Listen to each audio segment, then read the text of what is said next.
Okay, we're live. Let me turn this down just a little bit and I'll tell you what we're doing. So, we are here to pop in for another episode of Story Time. I debated if I wanted to do it sitting at my kitchen table, but you know what? This is where we normally chat, and I'm comfortable just kind of hanging out with you guys here and chatting here. So, I thought let's have a coffee and let's do our next installment of Story Time.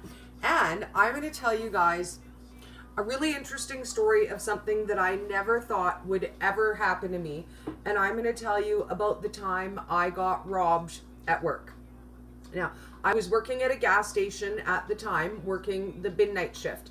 And before we get into the story itself, I want to tell you guys a little bit about my background, because it was not the first time I had worked at a gas station. For many years, I had worked at gas stations, and I took a lot of years of robbery prevention training. So I kind of want to chat about that too, and talk about the things that I did right and also the things that I did wrong. Because I think, you know what, if we're going to talk about a really bizarre incident that happened, why not try to learn something from it? And you know what, if you guys are working in a gas station, it might be something that would be helpful for you. So I kind of want to start by telling you some of the basics of robbery prevention that I learned, that are some of the things that they want for you to do all the time. Some of them I did, some of them I didn't. So number one is you always want your store to be visible from the outside. So not a bunch of stuff on the outside windows so that people can clearly see in and out. They always say never hover around the till. Someone is less likely to try to come in and rob you if they have to make you go from another area of the store. Keeping things well stocked, not having a lot of money in your till. These are all things that are beneficial to help prevent a robbery should it happen. Now, I also want to start this story by saying I lucked out. Like, it rolled out the best that I think any robbery scenario could. You know, nothing bad happened, nobody got hurt, and it was a couple of years ago, so it's something that I can talk about now without really getting nervous or upset about it. It took me a while to get over the stress of that, though. I will let you know, if you've been in this situation, it's very stressful afterwards, and going back to work and getting back into your regular swing of things. So, those things said, we'll start talking about the night in question itself when I got robbed. Now, the number one thing that I did wrong is I was at the till when he came in. Now, the reason for that is it was shift change. So I was in the middle of doing my counts and my paperwork and all of those things. So I was at the till stationary. That was my bad. I take responsibility for that one. I was just at the till. Now, the store that I worked at, it was kind of set up like a horseshoe. So the till area came around and there was only one opening on this side. So when you're in there, there isn't really any way to go out any other direction. So when the guy came in the door, I was standing at the till inside of the horseshoe, and I looked up when he came in and I greeted him. Again, part of robbery prevention, make people aware that you know that they are there. And I noticed right away that he had what I thought at the time was a folding cane. I could just see the end of what looked like a folding cane, and at the same time I noticed that, I thought, well, that's odd. He has gauze on his face and not his eyes, but he has a cane. Okay, this matters in the story after, because that was my first thought when I saw him was, well, that's weird. Why would he have a cane? His eyes aren't covered, his nose is. Just the flash of a thought as I was doing shift change and my paperwork. As quick as he came in, he came around the side and up into the island. Now that startled me right away. Nobody ever comes up into the island. And even in all of the robbery prevention videos I've seen, because, you know, we've all watched those, nobody ever comes into your space. Like, they're on their side of the counter and you are on your side of the counter. As soon as he came around, I immediately saw that what he had in his hand was in fact not a cane, but a machete, a very large, and I giggle, I think only out of nervousness, but like a really large, big machete. So he came up into the island with the big machete and started waving it around. And I think in that panic moment, my mom response took over. And I'm going to tell you, I don't know why I do these things, and I don't know why I open my mouth and this stuff comes out of it. But I looked at him with my best stern mom voice and I said, "You don't do that. That is not necessary. You tell me what you want. I give it to you. You leave." And I think I might have followed that up with something like, "I don't know if you've ever done this before or not, but that's how it goes." Oh dear God. Okay, only Dory, right? Like, only Dory would literally sass off somebody with a machete. I don't know why I did it. I honestly, I can't even tell you why I did that. One thing I will say is that I always felt like, and in robbery prevention videos, they always tell you, if you are the calm one and you are in control of the situation, people will follow your lead. Someone who is, you know, robbing you is probably not used to this. They're under a lot of stress, and given a direction to follow, they will. If you are calm and decisive, they will follow your direction. So I sassed off a guy with a machete. Like, you can see in the video when we watched after, my first immediate response was, no, you don't belong on this side of the counter. And you can see me on the video telling him to go on his side of the counter. No, you go on your side of the counter. And he just looked at me like, "Lady, are you crazy?" And I said, "No, you tell me what you want. I give it to you. You leave. That's how we do this." And he just looked at me. So now we're in the island together, and he pulls a garbage bag out of his pocket. So obviously he's pre-planned this. He intended to rob me. He pulls a garbage bag out of his pocket and he starts to scoop cigarettes out of the cigarette counter. And he tells me to open the till. Now, I'm prepared for this because it's a night shift. It's 10 to 5 in the morning. There's no money in my till. Like, I have a $5 bill and some coin. So I do not want to turn my back on this guy with a machete and then piss him off with an empty till. Okay? Because I could see this being a really bad thing. So I turn facing him and I have my hand out this way and I'm opening the till. And as I'm doing it, I'm explaining to him, there is no money in this till. There is no money in this till. It is a night shift. If I get so much as a $20 bill, I drop that. So before I open this till for you, I'm going to tell you right now, there is no money in it. And he just looked at me like, "What do you mean there's no money in the till? This is a gas station." But I don't have cash in my till. That's why you have a safe and a Tidal, so that you don't have access to cash. So I pop open the till. He turns around and looks and realizes, sure enough, the till has no money in it. It has one $5 bill and some change. So he grabs that $5 bill, a scoop of the change, and on his way by, he grabs a handful of lottery tickets, and he was out the door.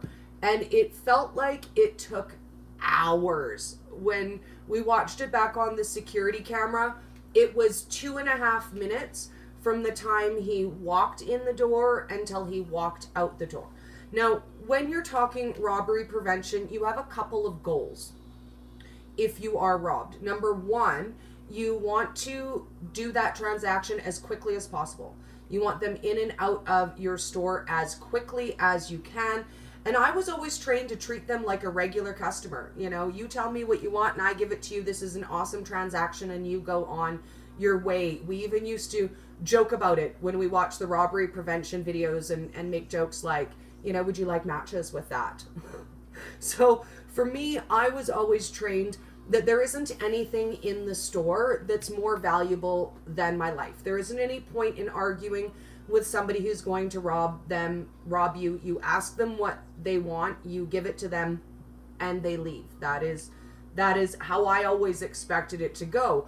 So under the stress of the moment, my mom instincts just took over. Like, it just took over, and I didn't know any other way to behave. When I look back on it now, it was probably the wrong choice.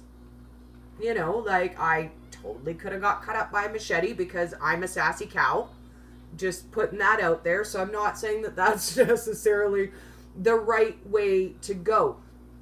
But looking back on it from a robbery prevention standpoint, it was almost textbook in how quick, clear, and concise that transaction was. It was in, it was out. He got very minimal amount of product and basically no money. So ideally, that would have been, is there a perfect robbery?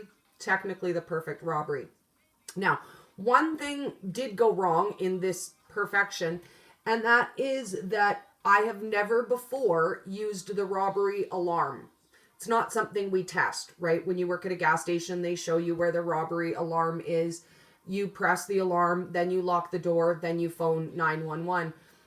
But I only pressed and did not hold the button down. So although they got the 911 call, they did not get the emergency robbery alert.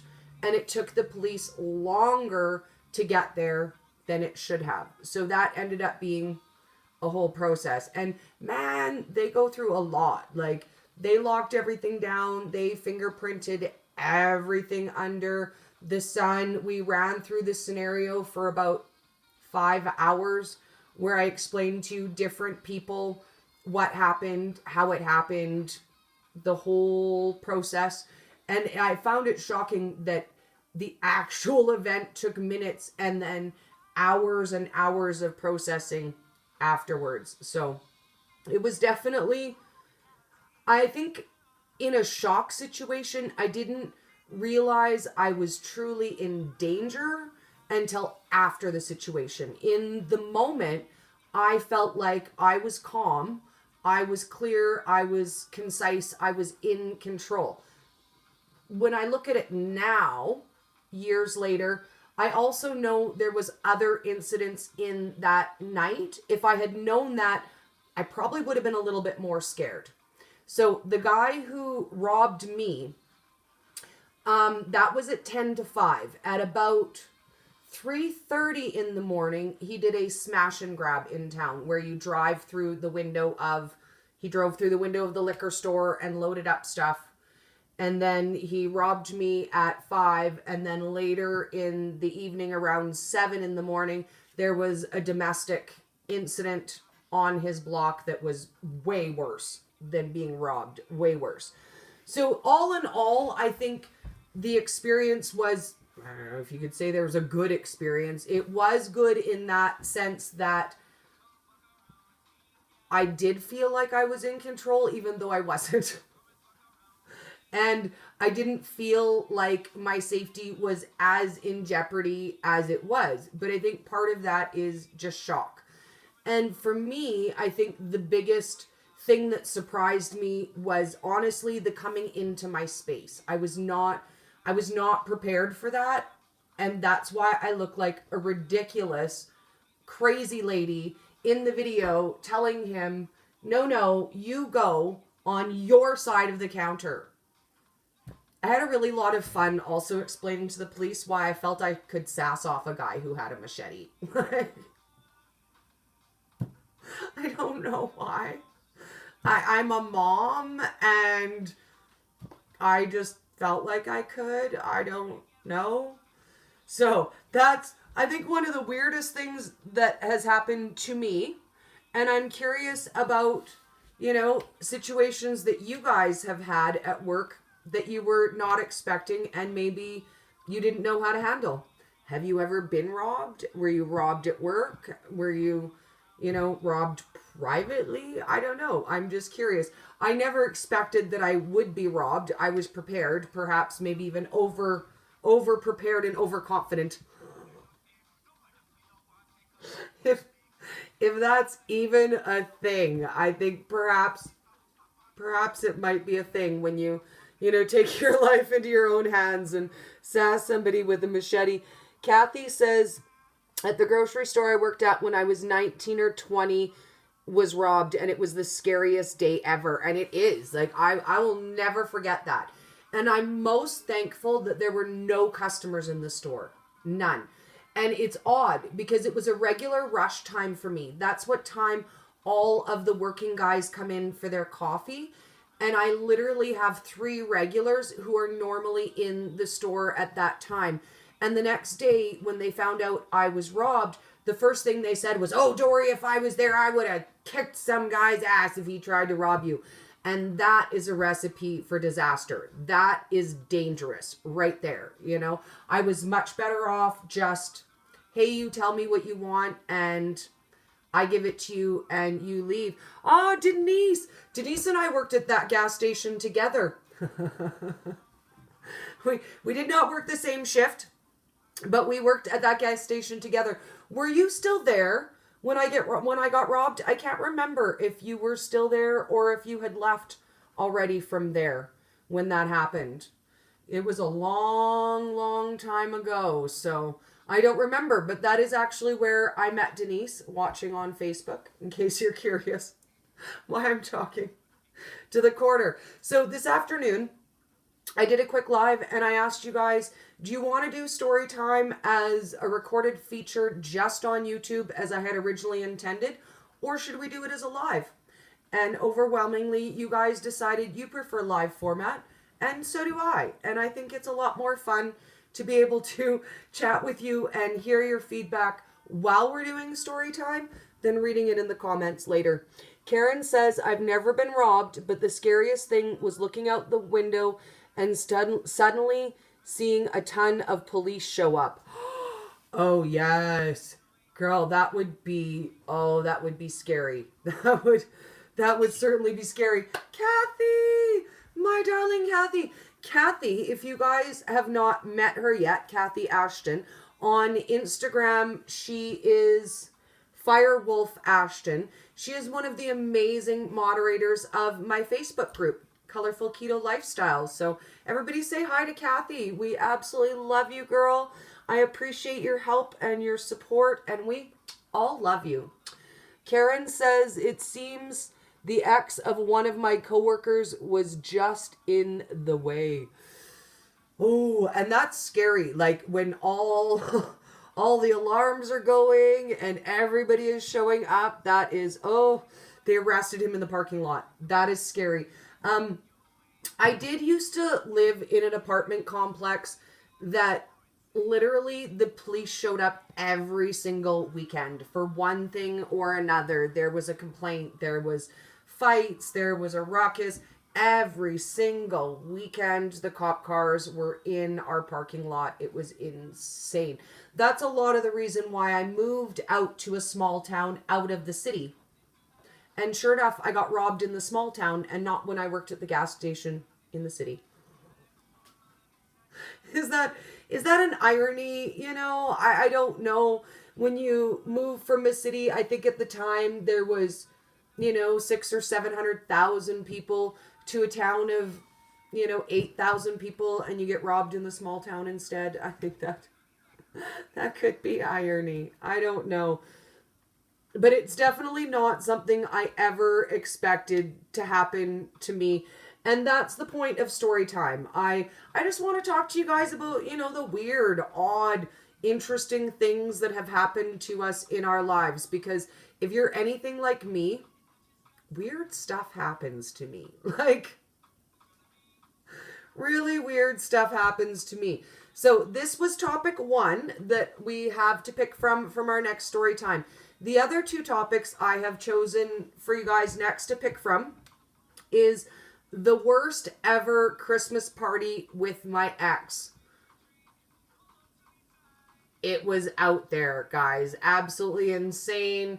There was ambulances. There was, oh, it was crazy. I don't even know where to begin with that story, but if that's the one you guys want to hear next, hit me up in the comments and let me know you want to hear about the Christmas party with my ex. And the other option that we've got to talk about is one of my favorites, a story that I've never told anybody. And it's about the time someone broke up with me by text message. Yeah. Yeah, no, that's an actual thing. I didn't realize it was a thing. But apparently, grown-up men can just break up with you by text message.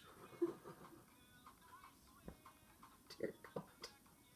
Because you know what? When I was young enough to have to deal with that kind of junk, I did not have text messaging. I did not have text messaging. Crystal on YouTube says she wants to hear about text message breakup. Oh, dear God. And I swear I might have to call him text message breakup guy, because I never imagined in a lifetime that a grown man would break up with me by text message. And by all accounts, he seemed like a really, really decent guy too. Like, that's the killer part. He was not a douche. Like, I swear he was a cool guy. He was sweet. He even made me the best present anyone's ever made for me. So we will tell that story next. And when we get together for story time, I'm going to blow your guys' mind. And we're going to talk about what happens when somebody breaks up with you.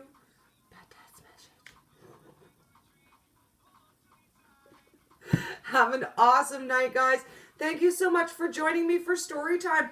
And I hope you love it. It's not keto, but I think it's a great way to get to know each other. So I love you guys, and I look forward to hearing your stories in the comments. Oh, I can't wait. Tell me the craziest thing that happened to you. See you soon, guys.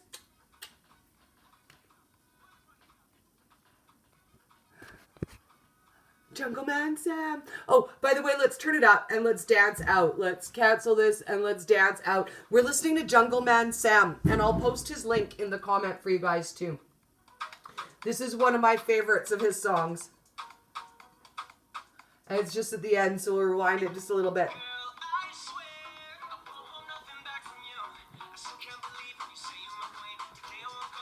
You know, story time, maybe you shouldn't have dancing. I don't care. See you soon, guys.